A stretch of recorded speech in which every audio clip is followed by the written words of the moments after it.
ko defee kon nag ak kilifa googa di sëriñ Bara Njaay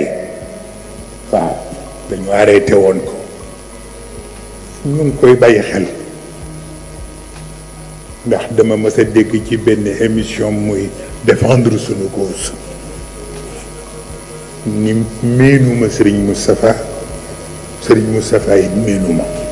waaye li mu nekk ñëpp la ko nekkal kon nag am na loo xam ne ku ko def ñun ñëpp nga ko def waaw looy tax nag moom itam ma di ko bàyyi xel te di ko solidariser ak moom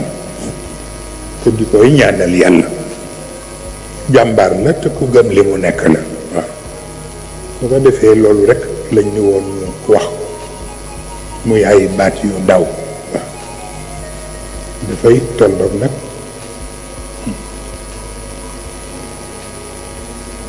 noonu la daal waaw